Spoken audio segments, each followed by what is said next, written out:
Hi, Phil Aston here from Now Spinning Magazine with this week's playlist and the stuff that's been kind of going around on my turntable or in and out of my CD player.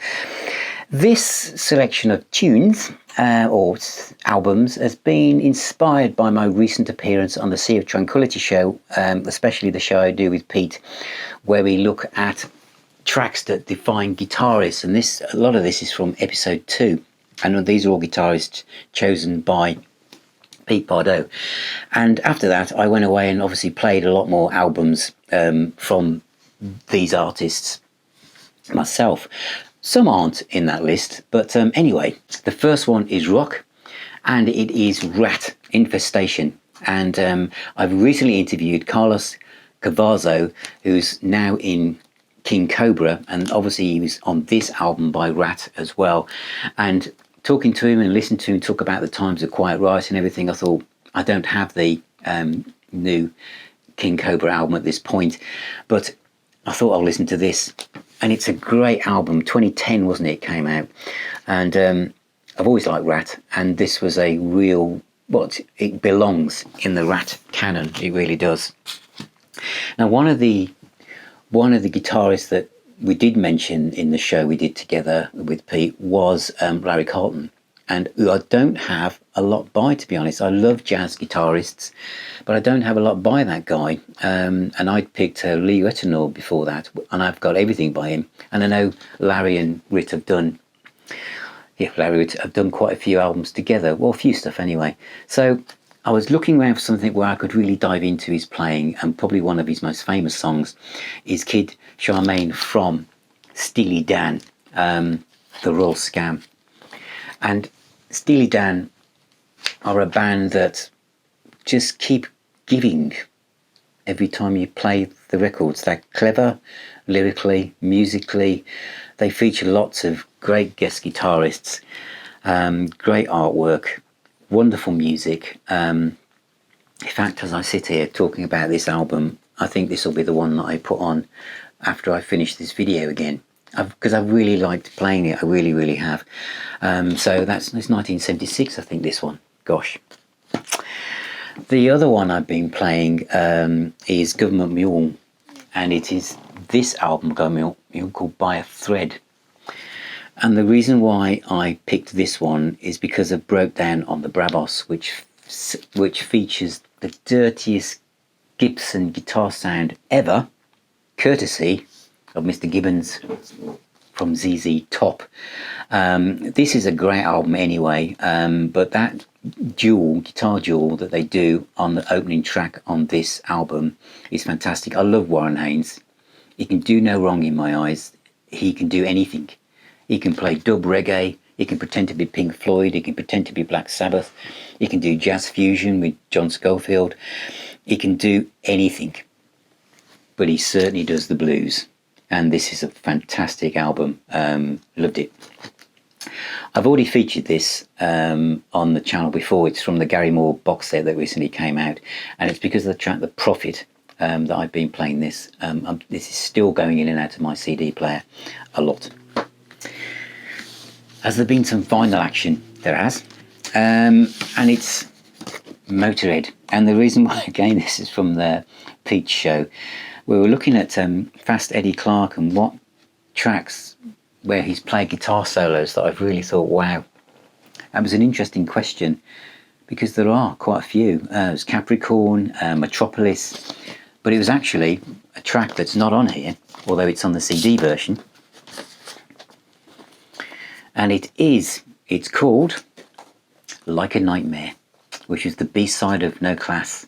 Like a Nightmare, the guitar solo just falls off a side of a hill and just the notes roll down into the stream below. It's just wonderful. And I think the great thing about his guitar playing, his Fast Eddie, is the fact that he could play, well, he was a blues player, wasn't he?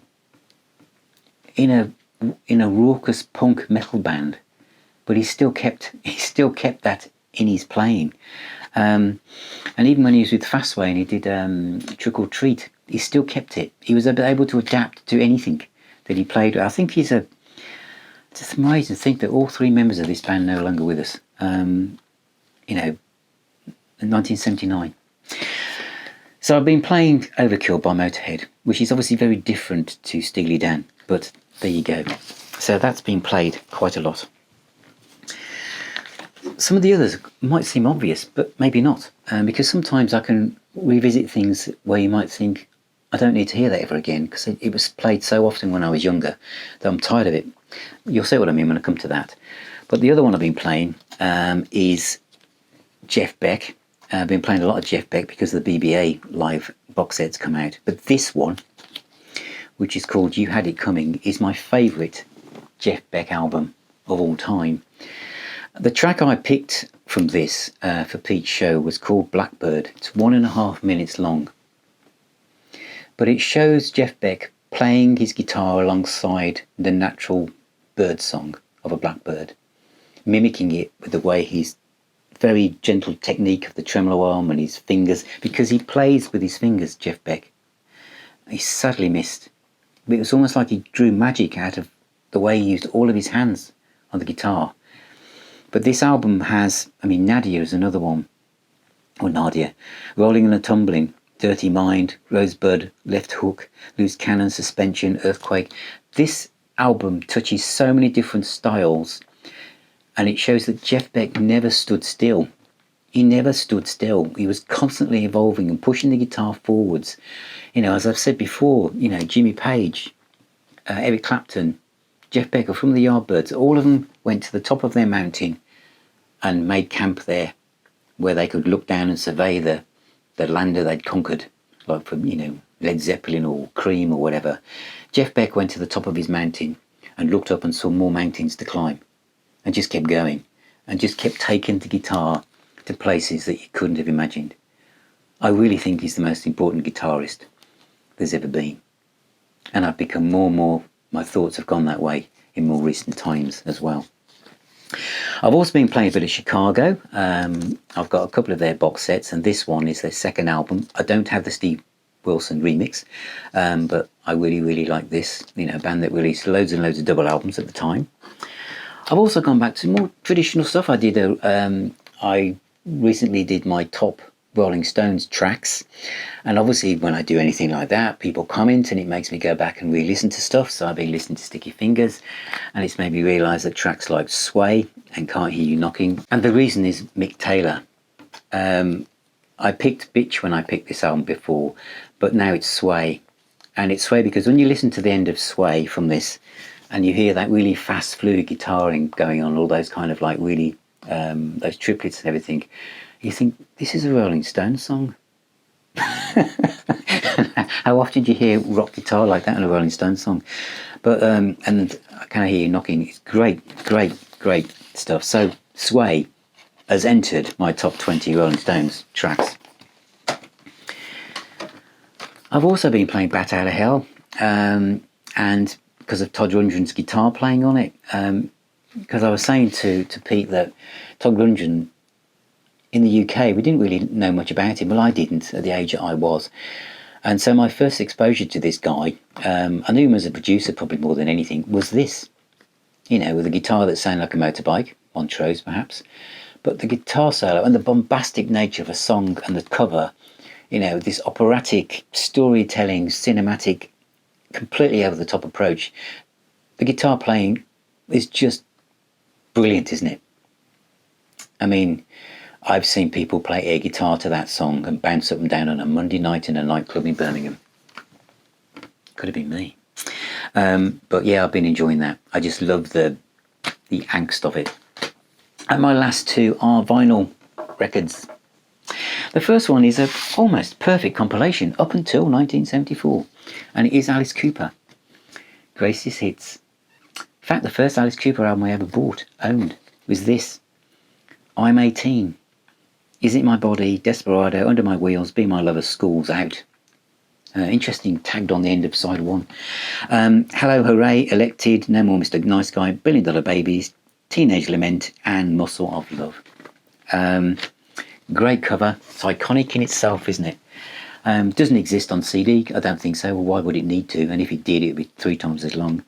Or they'd stick poison on it, which is fine. But you know what I mean. It's kind of jars a little bit with the nature of things. But it was perfect, wasn't it? And I used to hello, hooray, and elected perfect. And I love obviously the gangsters from the 1940s film noir as well. And the last album that has been on my turntable is another, going back to actually 1974, and it is Bridge of Sighs. I'm going to do a separate feature on this, so I'm going to try and make sure I don't now talk for 40 minutes. But those of you, all of the vinyl fanatics who talk about, you sit down with the album and you look at the artwork and read the notes. Robin Trower albums are an exception to that rule. They are literally nothing to them, just song titles and who produced it, and an abstract cover, and that's it. But it's what's held within it, is it not? And Day of the Eagle, Bridge of Sighs, In This Place, The Fallen Me, James Dewar, bass and vocals, with a voice that just drips gold and honey into your heart, no matter where you are. And the ballads, In This Place and About to Begin, are kind of, it's like angels talking to you.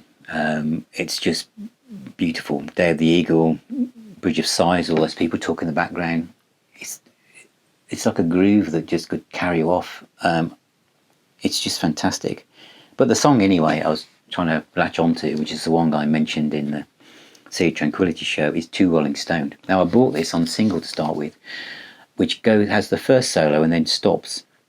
So I didn't know until I bought the album that Two Rolling Stone went on and did other stuff, and that rolling guitar solo with the voices in the background again, it's just amazing, isn't it? I doubt if it says on here how long that track is. Does it? No, it doesn't. But it's long, and it's about 8 minutes, I think. And in fact, Little Bit of Sympathy was the only track with a proper riff on, that's how I remember. But Two Rolling Stone, wow. Still sounds good. Still sounds fantastic. So, that is what I've been playing this week, and will continue to do so.